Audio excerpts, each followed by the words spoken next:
Tu veux que ton équipe progresse.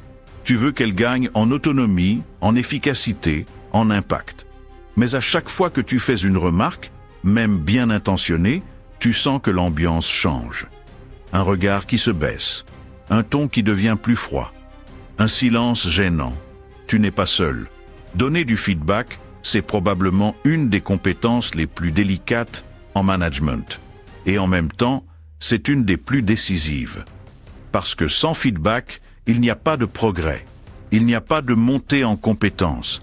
Il n'y a pas de culture d'équipe qui grandit. Tu veux être un manager inspirant, quelqu'un qui fait grandir les autres, pas un chef qui fait peur ou qui blesse sans le vouloir? Alors écoute bien ce qui suit. Je vais te partager les clés pour recadrer, corriger, faire évoluer, sans démotiver, sans blesser, et surtout, sans casser la dynamique collective. Si tu veux me soutenir, abonne-toi. Ça change tout pour moi. Tu veux devenir manager ou réussir ta prise de poste? J'ai créé un plan d'action gratuit sur 30 jours pour t'aider à franchir le cap étape par étape. Chaque jour, une action concrète pour poser les bases d'un management pro et respecté. Clique sur le lien en description pour télécharger ton plan gratuit dès maintenant. C'est 100% offert et ça commence aujourd'hui. D'abord, posons une vérité simple, mais qu'on oublie trop souvent. Le feedback, mal donné, fait plus de dégâts que pas de feedback du tout. Tu veux bien faire. Tu penses aider. Mais si la forme n'est pas là, si le moment est mal choisi, ou si le ton est trop sec, tu peux provoquer l'effet inverse. J'ai vu des collaborateurs brillants, motivés, engagés, se refermer, se protéger, ou même se désengager totalement juste après une remarque maladroite. Une simple phrase, balancée vite fait comme « tu dois faire mieux ». C'est vague, c'est brutal, c'est contre-productif. Et le pire, c'est souvent fait sans mauvaise intention, juste sans conscience de l'impact. Alors oui, il faut dire les choses. Oui, il faut pointer ce qui ne va pas. Mais la manière dont tu le fais change absolument tout. Première clé, prépare le terrain. Un feedback efficace, ça commence avant même d'ouvrir la bouche. Ça commence avec la qualité de la relation. Est-ce que la personne se sent en confiance avec toi? Est-ce qu'elle sait que tu veux son bien? Ou est-ce qu'elle te voit comme un juge qui note, qui observe, qui sanctionne? Ta posture, c'est la base. Tu n'es pas là pour piéger.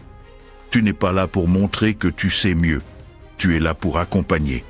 Avant même d'entrer dans le cœur du message, pose ton intention. Par exemple, tu peux dire « Ce que je vais te dire, c'est dans l'objectif de t'aider à progresser. Parce que je crois en toi. Parce que je sais que tu as ce qu'il faut pour faire mieux. » Tu vois? Tu n'as encore rien dit de difficile et pourtant, tu as déjà ouvert un espace d'écoute et de respect.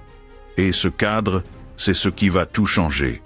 Sans ça, ton message risque de ne jamais passer. Deuxième clé, structure ton feedback.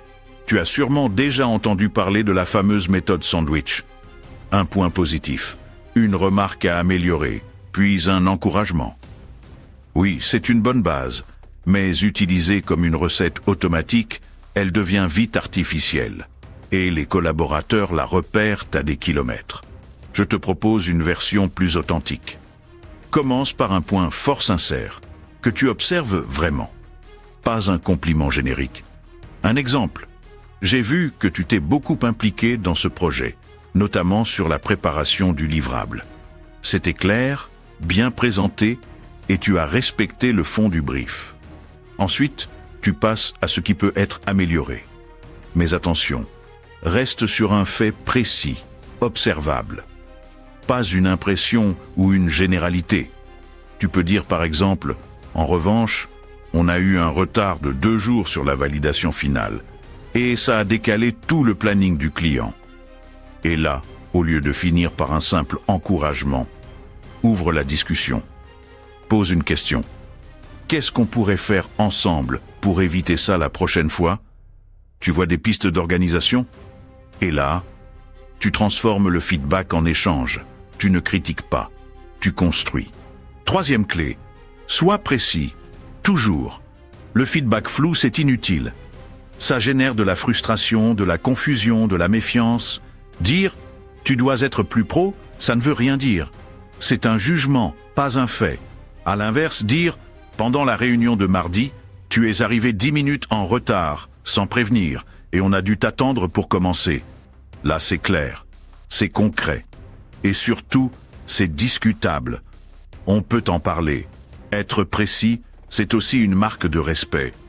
Tu montres que tu as vraiment observé, que tu ne balances pas des critiques à l'aveugle. Tu montres que tu es juste. 4e clé, fais-en une vraie discussion. Trop souvent, les feedbacks ressemblent à des monologues. Le manager parle, l'autre écoute ou fait semblant, mais il n'y a pas de dialogue. Un bon feedback, c'est un échange. C'est un moment de co-construction. Pose des questions. Demande « Comment tu as vécu ce projet ? Qu'est-ce que tu as trouvé le plus difficile ? Tu penses que j'aurais pu t'aider autrement ? Et surtout, écoute. Vraiment, ne coupe pas. Ne prépare pas ta réponse pendant que l'autre parle. Écoute pour comprendre, pas pour répondre. Cette posture d'écoute, elle change la perception du feedback. Tu n'es plus un supérieur qui juge. Tu es un allié qui soutient. Et enfin, 5e clé, fais un suivi. Donner un feedback, ce n'est pas une fin en soi, c'est un point de départ. Trop de managers pensent « j'ai fait ma part, je lui ai dit ». À lui de gérer. Erreur. Le vrai management, c'est dans le suivi. C'est dans le fait de revenir quelques jours plus tard, de dire « alors, comment ça évolue ? Tu as pu tester ce qu'on a dit ensemble ? Et quand tu vois une amélioration, même petite, dis-le. Valorise-le. Un bravo pour ta réactivité cette semaine. J'ai vu la différence. C'est simple, rapide, mais tellement puissant. Maintenant, j'ai une question pour toi. Quelle est, pour toi, la partie la plus difficile quand tu dois donner du feedback ? Est-ce que tu as peur de froisser la personne ? Tu ne sais pas comment t'y prendre ? Tu te retrouves à repousser le moment encore et encore ? Dis-le-moi en commentaire.